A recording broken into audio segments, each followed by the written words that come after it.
When we read the Gospels carefully, we can observe that Jesus was a master at balancing the three relational dimensions of life: his relationship with his Father, his relationship with his disciples, and his relationship with the world around him. One place we can see this is in Mark chapter 1 from verses 35 to 39.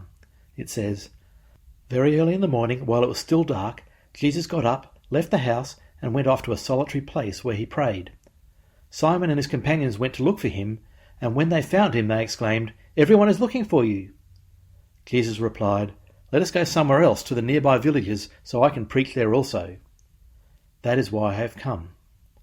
So he travelled throughout Galilee, preaching in their synagogues and driving out demons." Jesus invests time with his Father in prayer, then he invests time with his disciples, and then he invests time with the people of Galilee. He is keeping these three relational dimensions in balance. We can see a similar pattern in many places in the Gospels. For example, in Luke chapter 6 from verse 12 it records, "Jesus spent a night on a mountain in prayer. Then he appointed 12 disciples to be with him, and then he went with them down onto a plain to minister to a large crowd." In Mark chapter 9 it records Jesus' transfiguration and his Father's voice from heaven. Then it records Jesus healing a boy possessed by an evil spirit as a crowd approached them, and this is followed by Jesus investing in his disciples in a small group setting. Even during his extreme suffering on the cross, we see Jesus balancing these three relational dimensions. He asked his heavenly Father to forgive people, he's asking his disciple John to look after his mother, and he is reaching out to the rebel crucified next to him. When I first learned about these three dimensions, it was obvious to me that I was out of balance. I had a good devotional and church life, but I lived in a Christian ghetto and hardly had any non-Christian friends or even acquaintances, and never really saw anyone become a follower of Jesus. With God's help, I was able to slowly correct that imbalance, and over time I have learned to connect with non-Christians, include them in my life, and I've even had the joy of seeing some of them become followers of Jesus. It's not the same for everyone, or even for the same person all the time. I've observed that there is always a tendency to become unbalanced in different dimensions during different seasons of life. For example, the missional community that I'm currently a part of has good connections with the community around us and great fellowship amongst ourselves. We even have a significant number of us in small groups. But by reflecting on the way Jesus balanced these three relational dimensions, we recently identified that we were unbalanced in the spiritual content of our community meals.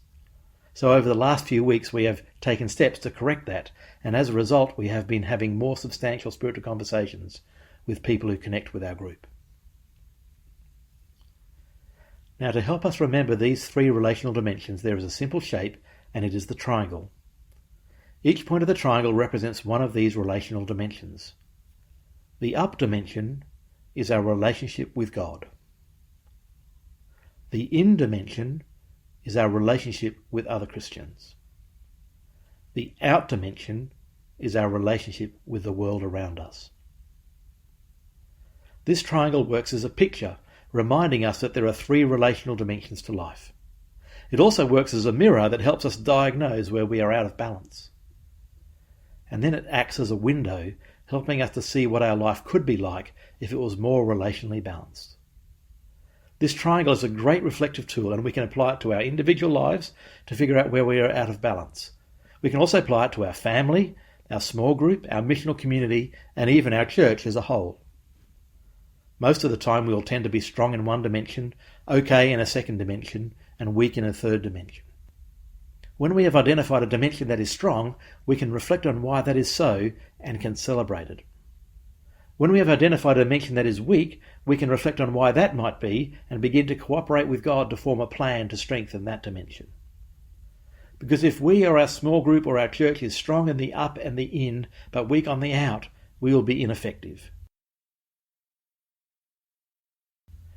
If we are strong on the in and the out but weak on the up, we will eventually burn out as we try to do things in our own strength. And if we are strong on the up and the out but weak on the in, we will experience isolation. So these scriptures and this triangle remind us of the three relational dimensions of life and can help us live with them in better balance, just like Jesus did.